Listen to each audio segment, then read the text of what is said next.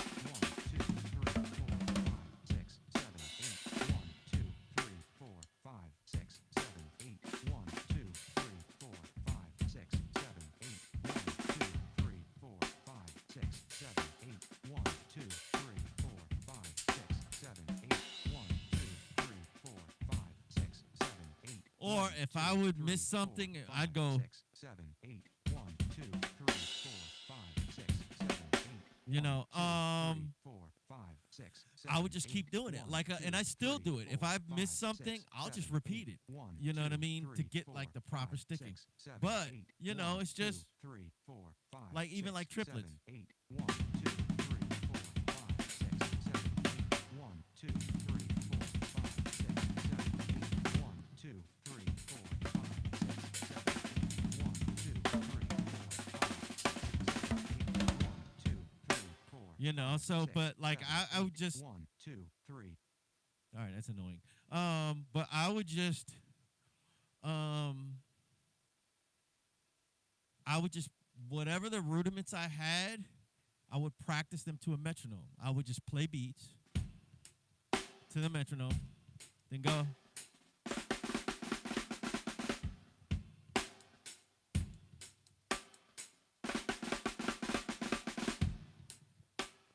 That's just from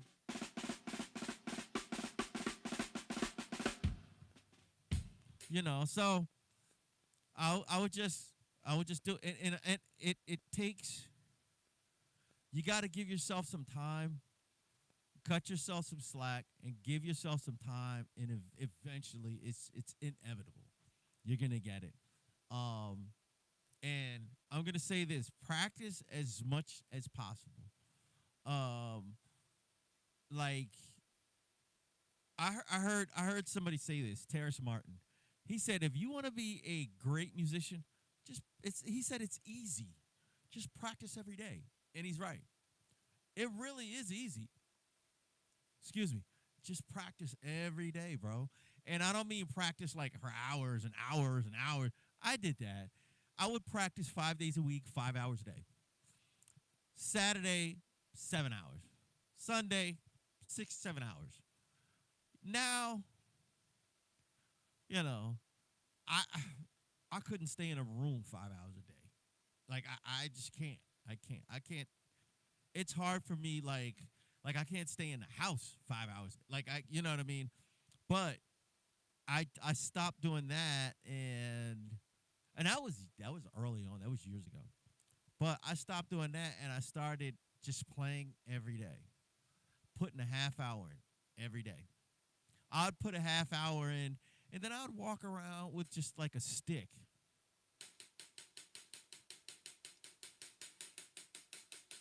a stick and a practice pad, until my hands started feeling really tense, and then I'd switch hands. I'd shake this hand off, and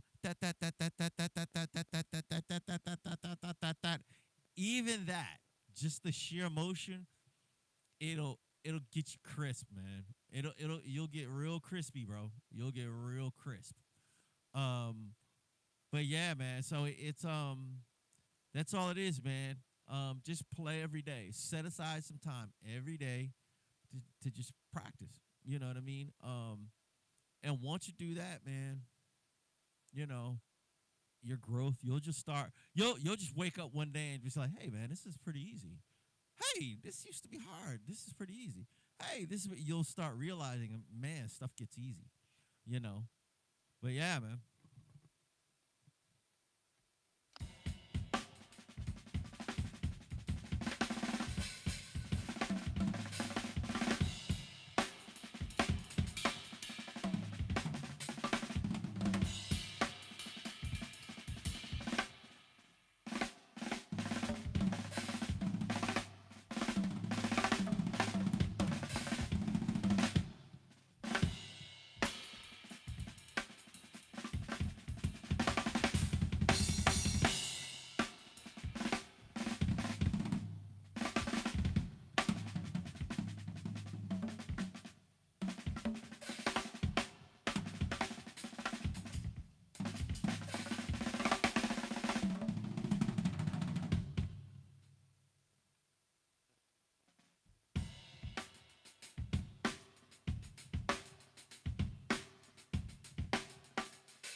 To be honest, what I do as a warm up, you probably think I'm just playing.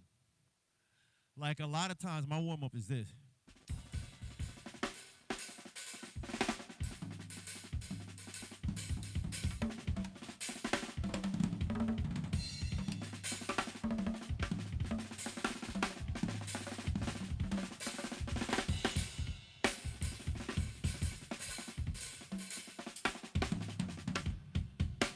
You know what I mean? That's warm ups.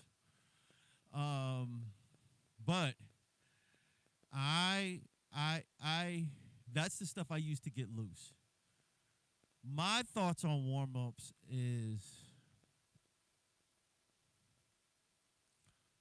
play something. I like to just play.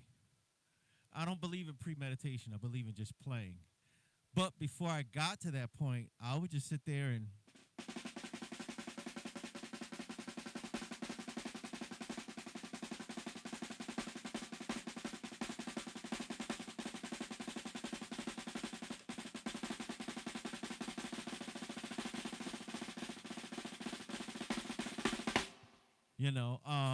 or this one warm up I made. One,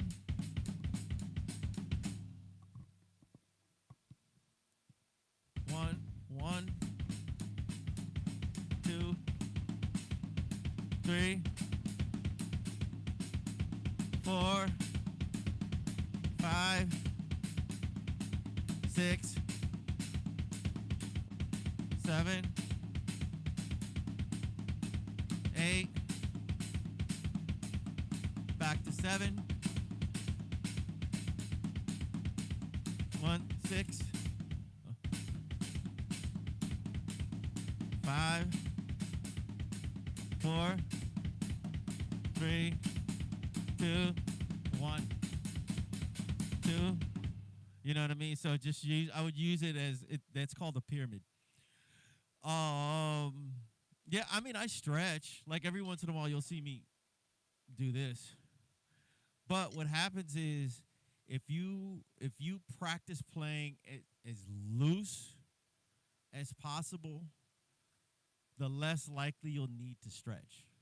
Um, I don't really get tense or tight because I don't play to the point where my muscles are burning and I'm tense and tight.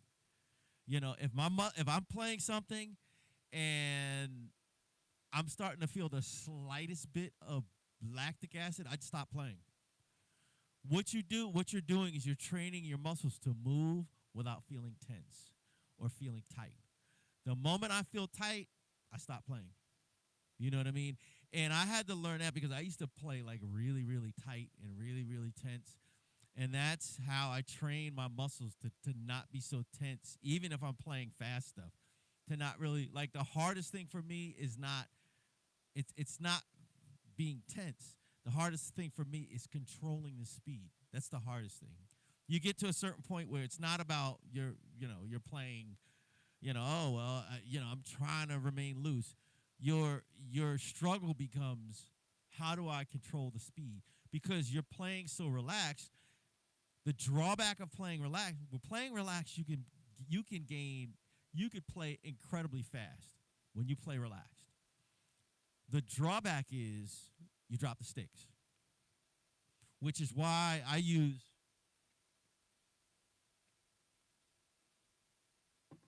sound like a commercial. I use Gorilla Snot.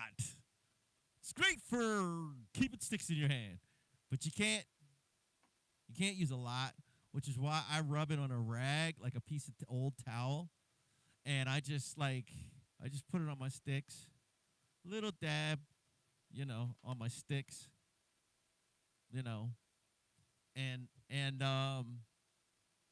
it keeps the sticks in my hand because you when you play relaxed, like all those guys who play extra fast, they play really relaxed.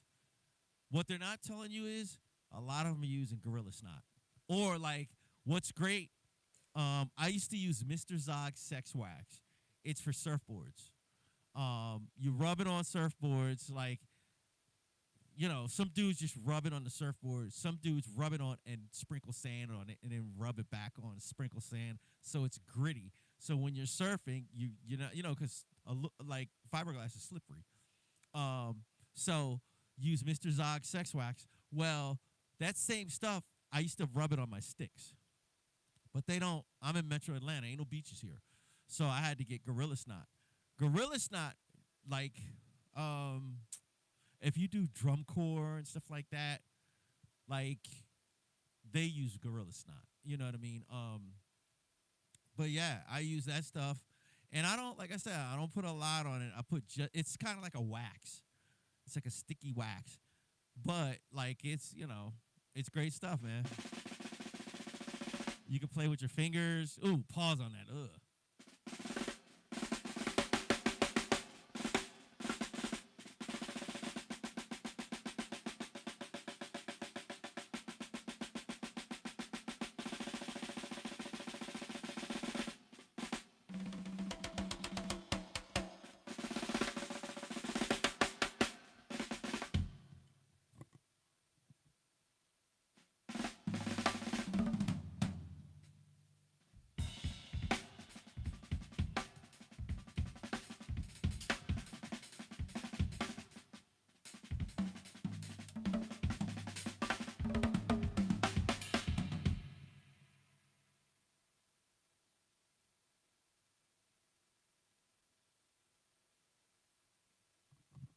Oh man, yo, Anton's good talking to you, bro. I'm gonna say,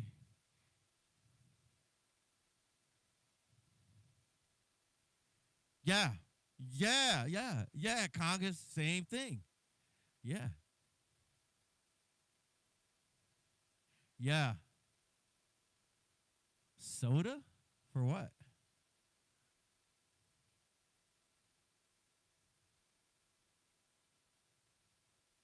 Yeah, yeah, yeah. Wax, bro. Wax. I don't use sand because that's just a little I don't need all that. And plus, using sand, I like having soft hands. That's like keeping sandpaper on you. You know what I mean? Um, but yeah, and like you don't want grit just all over the place because it's not gonna stick. So, but yeah, I just use either Mr. Zox Sex Wax or in this case, if you can't get it, and you can go to if you live on anywhere where there's a beach and dudes surfing, you can like you could get it at a surf shop. I used to go to the local surf shop and get like 3 packs, and that would last me for like 2 years. You know, but now I have to go to Guitar Center and get Gorilla Snot. But yeah, man, yeah, that's how those guys, man, can play relaxed. And just be like la la la la la, and it just flows. Is because they don't have to grip it. Like for me, I would be playing tense because I'm trying to grip the sticks and keep them from flying out my hands. Now I don't have to worry about it. I just play. You know, really? No way.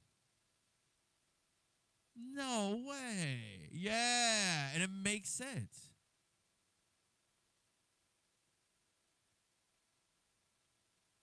Yeah, but the problem with that is you would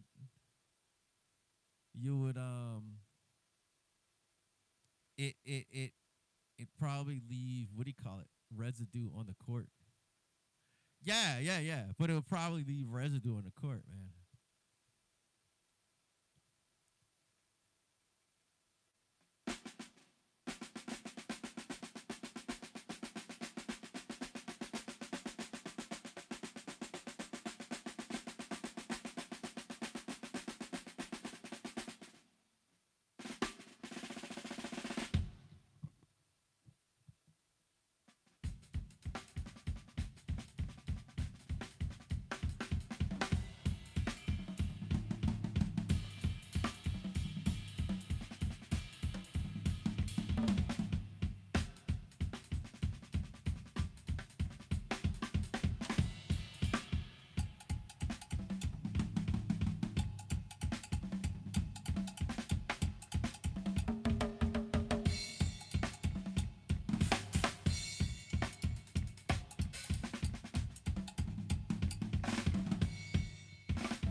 Plus, it smells good.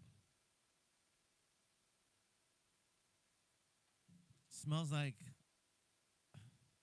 not stinky. Like sometimes pine could get like a little stinky smelling. It's a pleasant pine smell. Ah.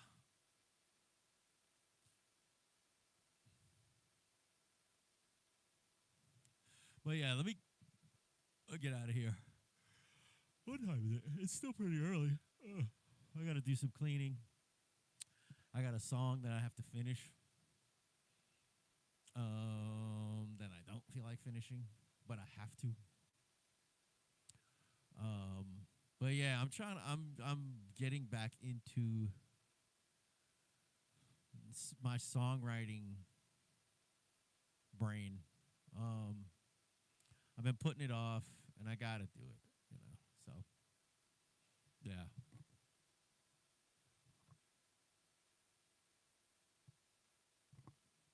yeah. I use brushes. Um, these are 5As. 52 gram 5As. These are kind of heavy. I usually use 50 gram 5As. Um, I used to use 5Bs. I don't know how I used to do that. But yeah. I I play on the practice pad with 2Bs or marching band sticks. You know.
This ride is a Zildjian cake, Constantinople, medium thin low. It's a 22 inch.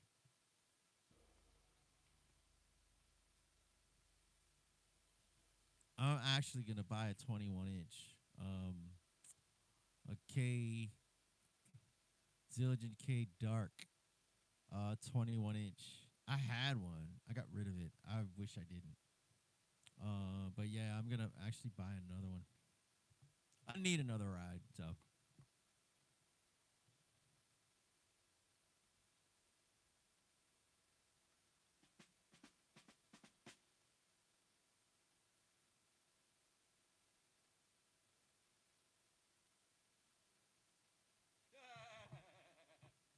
So do I, bro. Dude, my wife looks at me like, "Ugh, you're disgusting." I'm like, "What? I don't have anything to stir my coffee. Like, what? What do you want? What do you want me to do? It's a stick. It ain't like stuck it up my nose and picked a winner out of my nose. Like, come on now."